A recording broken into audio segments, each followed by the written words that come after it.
the first Academy Award for Best Makeup was given to Rich Baker for his work on this, and you can see that. It's Rick, is it So not? I say, oh, whoops, I saw an H. How dare you? Saw an H. Who's Rich Baker? The guy who invented croissants.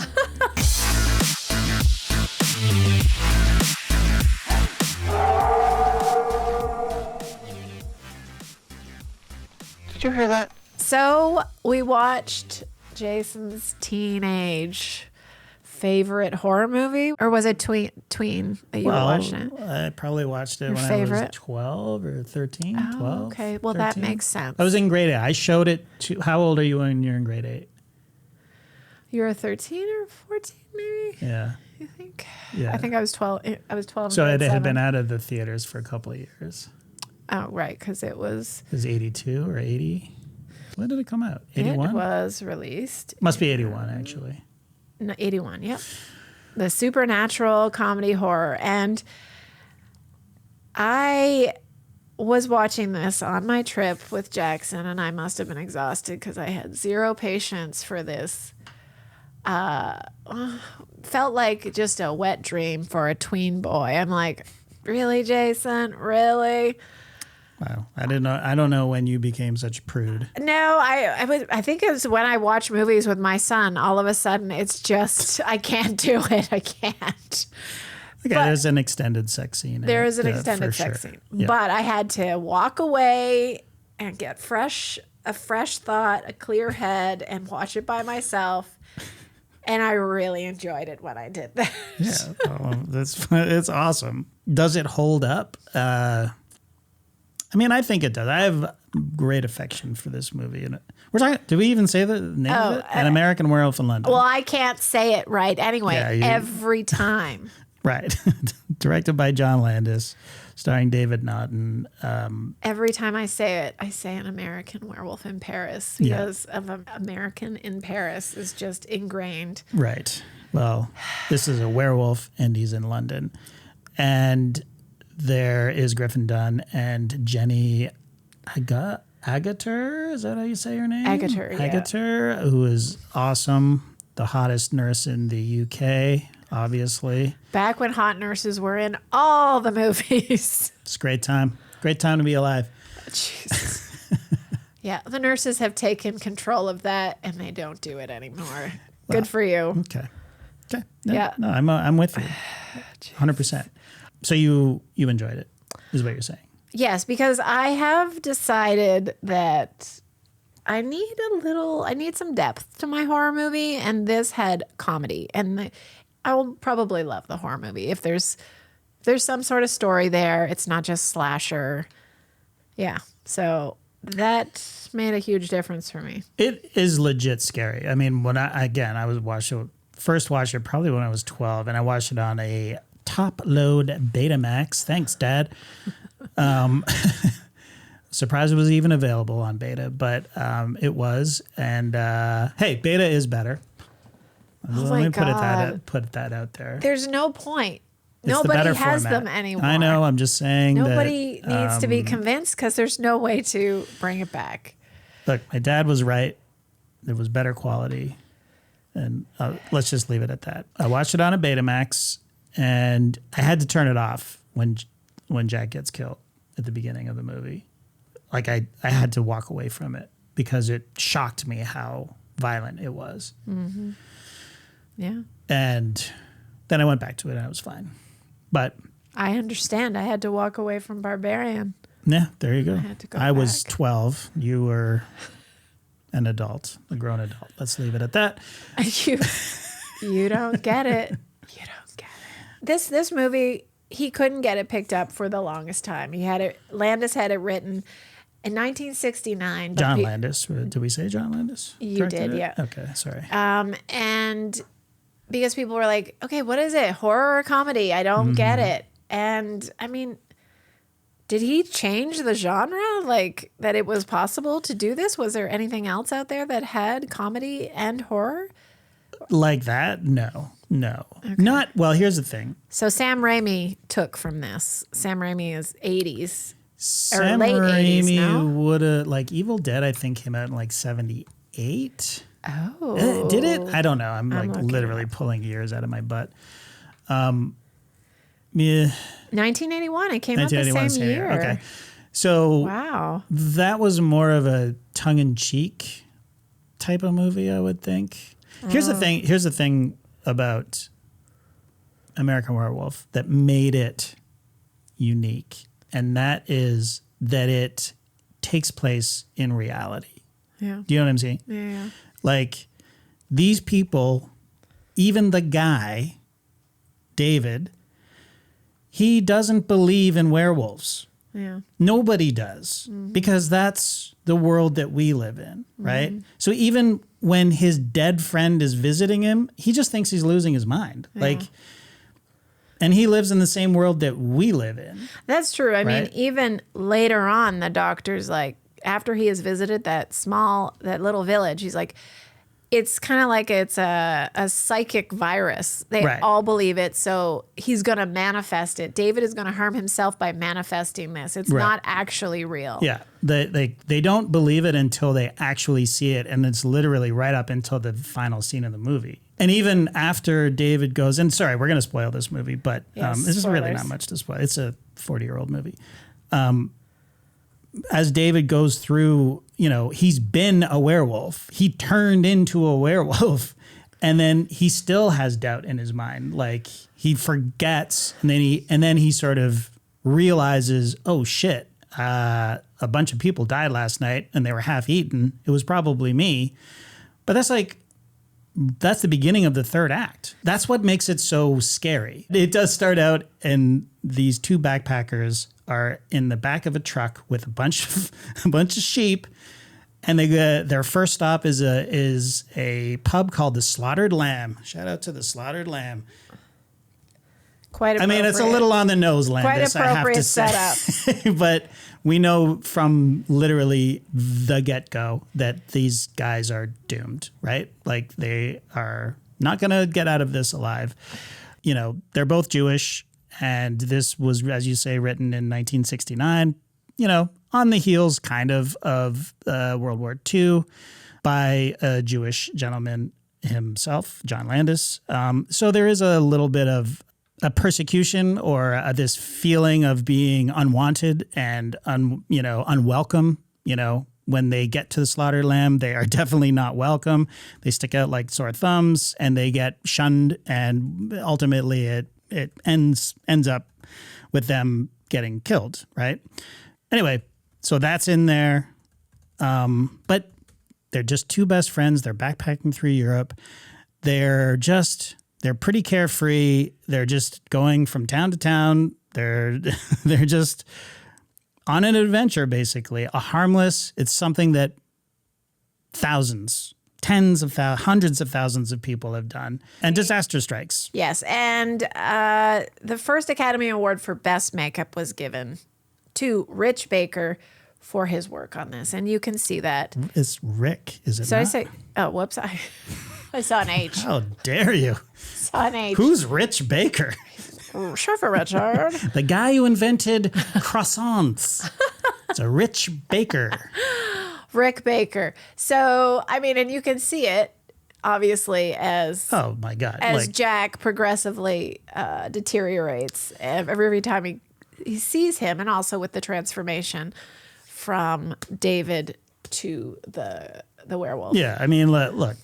I mean, you told me the story about when he first visits David in the hospital and how he was eating. Right. He has a piece of toast. The first thing he says, "Can I have a piece of toast?" He takes a piece of toast. He bites into the piece of toast, and it falls out of his open neck wound when he swallows it. Which that was a really gross makeup. Oh, incredible. It's incredible. But I'm pretty sure this is the first time we've ever seen just somebody acting completely normal on screen with that kind of makeup. And like it's never happened. And it has rarely happened since, I don't think. And he is so funny in this. Like Griffin Dunne should have got an Oscar for that. He just, every now and then when he visits David, he'll just scream, "David!" Yeah. He's like, "What?" And they're communicating to each other like friends do. Right. Even in the afterlife. It's just That's the funniest part for me. Right. Like David is super freaked out, and then Jack will say something, about his funeral, for example. And then David will go, "Oh, really?" Like they're catching up. But then remember, oh my God, I'm talking to my dead friend, and his throat is completely ripped out. Yeah.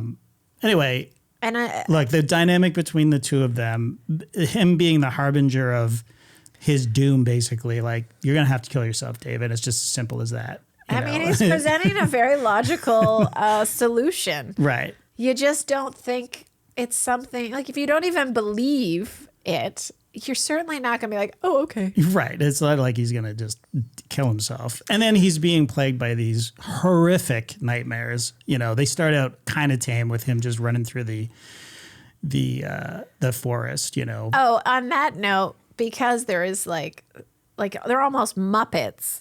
Frank Oz is in it, and he is the most ridiculous dickhead in it, and it's hilarious. It's just so random. There's the American ambassador that has to come in to give the police authorization to question David.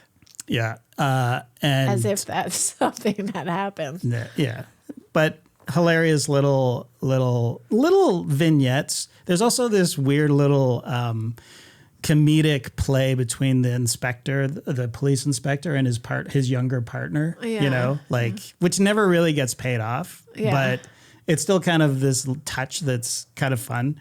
And then there's the kid Benjamin in the hospital that Nurse Alex has to give the pills to, and he only says no. And that just those cute little cutaways are typical John Landis. But it's a relief. Like, it's a relief in the stress. Like, I can so much more palate horror movies when I'm not exhausted in the end. Right. Yeah. I mean, the Krager movies are perfect for that. Even Barbarian. Could have used something a little earlier in the first act, but anyway. No, it was fine. And then just David Naughton, just what he went through as an actor. He was naked for probably half of his scenes, I want to say. Like, literally running around London. He's in the London Zoo. He's in a cage with wolves. And it turns out that John Landis doesn't have a particularly good safety record because 2 years later there was the horrific accident on Twilight Zone where Vic Morrow and 2 child actors were killed by a helicopter. Oh my God. Yeah. Which he was literally on charge for murder for. But anyways, I did not know before that was sort of the beginning of the end of us seeing John Landis in the theaters very often after that. This was after Animal House. This is after Animal House, after Trading Places, which is a literal classic. Coming to America, I think, came after. So those were legit wolves that he was in. Yeah, he was in the zoo, and David Naughton was head after. Like, I did not feel very comfortable being around all those animals, like, completely naked. He was not in the cage with the lions, was he? No. But those were wolves, and they were right next to him. And he was running through the forest. He said, like, his feet got all ripped up. It's like, Landis, what are you doing, man? Like, anyway. Trading Places is 1983. Okay, 83. So I guess that must have been the same year. It probably came out, and then I think Twilight Zone ended up coming out in 84, 85. Anyway, a horrific accident. I accidentally saw it. It's on YouTube. You can see the Twilight Zone accident. It was 1983 for the Twilight Zone movie.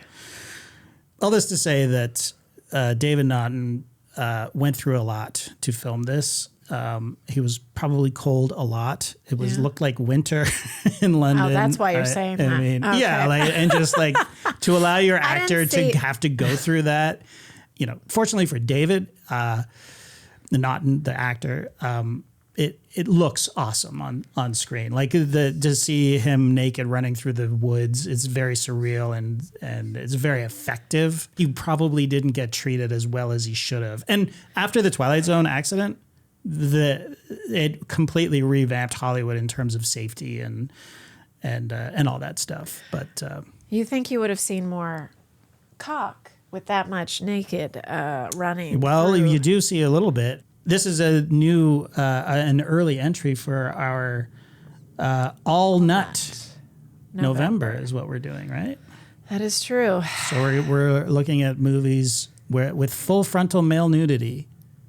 Yeah, we're changing it up. Yeah, November. let's do it. All nut. All November. We have a couple. I can't wait for full bush February. You're going to have to. You're going to have to. Sorry. I mean, we got a couple of options for that. Yeah. Eastern Promises. Yeah. Have you seen that? I have not. Oh, you're in for a treat. And one of the recommendations from our Discord, join the Patreon, be a part of the conversation, was Shame.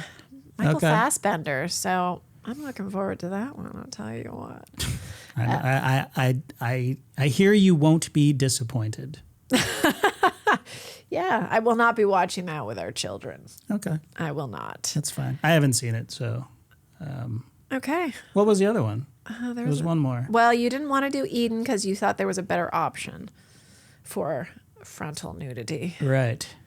We're also going to be doing I'll put it on my list. the third Star Wars movie with Ash. What's it called again? Episode 3, Revenge of the Sith. Right, Revenge of the Sith. I think that's going to be a... I don't think there's any nuts in that one. Did he get it chopped off by Ben Kenobi? I don't know. I don't think so. Yeah, I think you're right. I think you're right. That opera that they go to, full nude. You just don't know. Don't tease me. Don't tease me. Jesus. Anyway, American Werewolf from London holds up, in my opinion. Yes. Even the effects are amazing. You don't see that kind of movie anymore. Like There's two fabulous scenes that are worth watching, even if you don't like the rest. Okay. And it is in the porno theater. Yeah. See you next Wednesday. And it is right after the porno theater when Oh. the car crash scene to end all car crash scenes. It's awesome. And that's again calling back to what we were talking about in it just happening in the real world. Like, what would happen if a werewolf got loose in Piccadilly Circus? I mean, I think they kind of nailed it, actually. Well, you never see people getting run over by cars. Oh yeah, and the chaos. It was madness. And just the scene when he goes and meets his more deteriorated friend Jack in the porn theater. Yeah. And they have a full-on conversation while this hilarious porno is playing. It's so good. In the background the whole time, the moaning and the...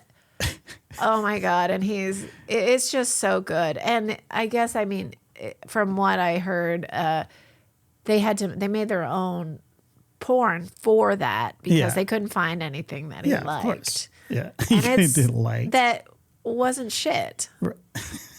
What do you mean? It was Well, they were just stupid. Like the dialogue was hilarious in this. right. Yeah. Anyway, you'll have to see it. I enjoyed that very much. I love the scene where she just answers the phone randomly, like, "Hello, who's this? Oh, I've never heard of that person. Goodbye." That's it. End of scene. Yeah, and it's just some of the people that are offering him solutions on how to kill himself with His so much victims joy. from the night before. So much joy. Yeah, enthusiastically suggesting ways to kill yourself. It's just great. That couple, the lady, is so funny, so filled with joy, like dead in the theater. Chipper to the end. Just too good. There's a couple of scenes you just gotta watch it for those. Watched it by myself, enjoyed it very much. Good. Great. Yeah. Okay, I'm glad. Yeah, I recommend it. Thumbs up from me. Well, obviously, thumbs up from me. Yeah, I mean, I don't know how many movies hold up from my childhood that I watched. Not many. E.T. That might be the only one. What are you talking about? Well, that I watched growing up. Oh, I see. Because you know what I just watched? Rambo. That holds up. Not Rambo. First Blood. The first one. The first Rambo. It's so good. Like, anyway. I'll have to rewatch that. I don't remember that one very well. Oh, it's great. All right, that's it for us. I can't find the other movie, but what's going to be our first all nut November pick? What do you want to do? Eastern Promises or get Shame out of the way? I don't know. Do you want to start hot and heavy? Because that's about a sex addict. Shame. Oh. Okay. Too much? Too soon? Yeah, let's get it over with. Let's do Shame next. Started out really hot. So that week we'll be going to see Begonia. It's coming out. Yes. Okay, real quick, let's do some housekeeping. Email us, themorepod@gmail.com. You can join our Patreon, $5 a month or more. Gets you ad-free episodes, extra bonus episodes. That's plural, where we talk about other stuff. Too hot for the main feed. Patreon Hangouts. The second Wednesday of every month. That's right. Is a Patreon Hangout. That's right. And you can join our Discord. And guess what? I went to a game night organized by our beloved goat, Dan the Pie Man. We just hung out for 2 hours playing games on Discord. It was cool. I know, I missed it. I'll be there next time. Yeah, you better be. Always a good conversation on Discord with these folks. So much fun. A thriving community. Mm-hmm. So once again, email us, themorepod@gmail.com. Join the Patreon. Keeps things running. Keeps the lights on. See you next time. Join the club, folks. Subscribe.